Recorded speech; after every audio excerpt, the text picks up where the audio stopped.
What are the conditions at resonance in parallel circuit? ఒక parallel సర్క్యూట్కి రెజొనెన్స్ని ఎట్లా తీసుకుంటాం, కండిషన్స్ ఏంటి దానికి, ఒక ప్యారలల్ సర్క్యూట్కి రెజొనెన్స్ని ఎట్లా క్యాలిక్యులేట్ చేస్తాం అనేది ఈ క్వశ్చన్ అనమాట. అసలు రెజొనెన్స్ అంటే ఏంటి?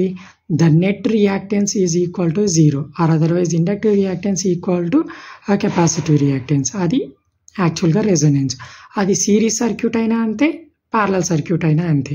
సో దాన్ని బేస్ చేసుకొని కండిషన్స్ ఎట్లా రాస్తామంటే, the voltage and currents are in phase with each other. Both voltage and currents రెండు కూడా ఇన్ ఫేస్లోనే ఉండాలి. ఎప్పుడు ఇన్ ఫేస్లో వస్తాయి? ప్యూర్లీ రెసిస్టివ్ లోడ్కి మాత్రమే both voltages and currents are in ఫేస్లో ఉంటాయి అన్నమాట.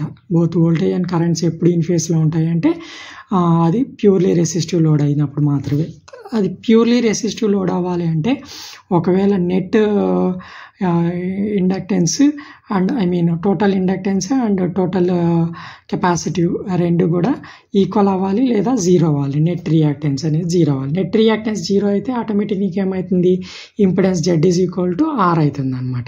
ఓకేనా? సో ఆ కండిషన్లో మాత్రమే బోత్ వోల్టేజ్ అండ్ కరెంట్స్ రెండు కూడా ఇన్ ఫేస్లో ఉంటాయి అన్నమాట. Net susceptance is 0. So net susceptance అంటే ఏంటంటే Y equal to G plus JB ఇక్కడ ఇచ్చాను చూడండి.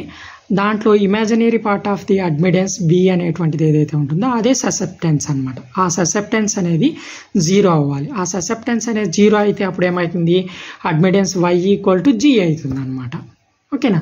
సో ఇక్కడ ఇంపిడెన్స్ ఈక్వల్ టు అడ్మిడెన్స్ రెండు కూడా ఇన్వర్స్లీ ప్రపోర్షనల్లో ఉంటాయి అన్నమాట. అంటే Z is equal to 1/Y అవుతుంది. సో ఇక్కడ 1/Y అయినప్పుడు నీకు ఏమవుతుంది? 1/G అనేటువంటిది నీకు ఇక్కడ రెసిస్టెన్స్ అవుతుంది అనమాట. ఓకేనా?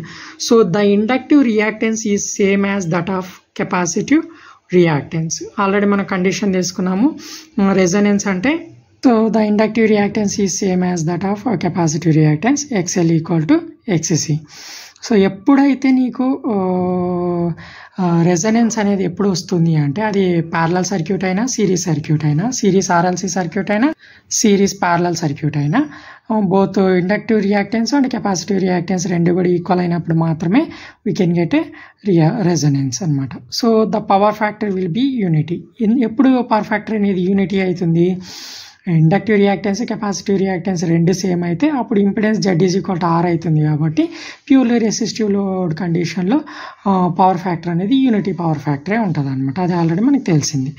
The current is minimum and equal to the product of voltage and conductance. So I0 equal to VG. Okay? So already మనం డిస్కస్ చేసుకున్న ఈ కండిషన్లో B అనేటువంటి 0 అవుతుంది కాబట్టి so current I equal to VR. R ప్లేస్లో కండక్టెన్స్ వచ్చింది. యాక్చువల్గా R అంటే resistance R equal to 1/G అవుతుంది అన్నమాట కండక్టెన్స్. సో ఆ కండక్టెన్స్ని మనం ఇక్కడ రీప్లేస్ చేసాం.